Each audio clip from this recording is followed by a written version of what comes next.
উনুনে রান্না হচ্ছে জল, জলের ভেতর কি?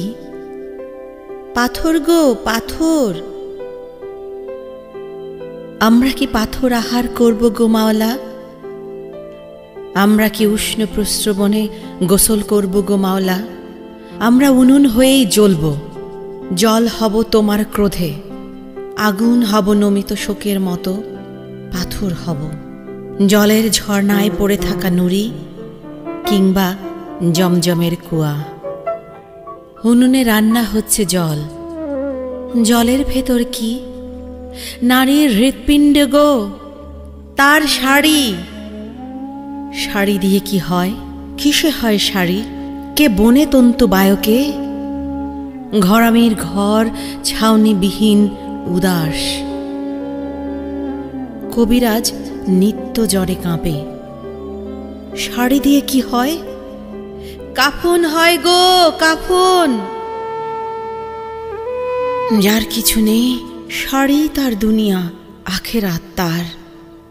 তাহার দেহকে বেঁচিয়ে দাও 9.5 হাত পাবনাই তাঁতের শাড়িতে। ওই তার পরম শীতের গরম ও রাতের চাদর। উনুনে রান্না হচ্ছে জল, জলের ভেতর কি? মানুষ গো, মানুষের জীব। আসুন আমরা জিভের কীর্তন করি। উহা সুস্বাদু, ঈষৎ টকালো। মানুষের জীব পৃথিবী শাসন করে, তাহাকে কর্তৃত্ব দেয় অন্য মানুষের উপর। জীব লকলকে উদ্দাম ক্ষুধা, খালি খায়, খালি কথা বলে, জলের মতো ঘুরে ঘুরে একা। এ জীব কর্তন করো, নিহত কোকিলের মস্তিষ্ক ও আলজীব এবং বানরের প্রগল্ভ আত্মাকে সিদ্ধ করো জলে। অতঃপর পাথরও সুস্বাদু হবে এবং ভোজন প্রস্তুত। উনুনে রান্না হচ্ছে জল, জলের ভেতর কি?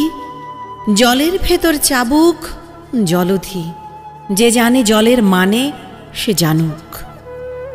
যারা নির্বোধ তাহাদের সাথে আমাদের বাক্যালাপ নাই। উহাদের আমরা ভাতে এবং পানিতে মারব। অতঃপর ফিরে যাব প্রস্তর যুগে।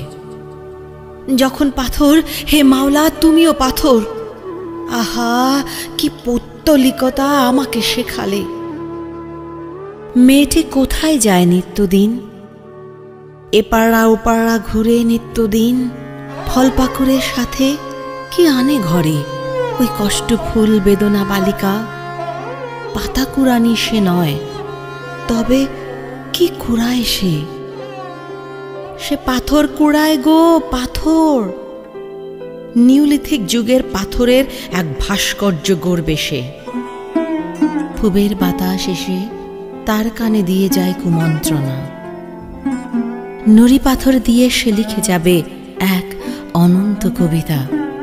আপোলিনিয়রের মুদ্রিত পৃষ্ঠা, যেখান থেকে অনন্ত বৃষ্টির মতো ঝরে পড়ছে 3000 সুগোল কালো এবং নিষ্ঠাবান নুড়ি। আর বেদনার সিমেন্টে গাঁথা হয়ে যায় নূরজাহান। কালের হস্তা বলে মাত্র যে পাথর হয়েছে এক খণ্ড শোক। উড়ে যাওয়া একটি সাদা পাখি। ওই মেয়ে একদিন আবাবিল হবে।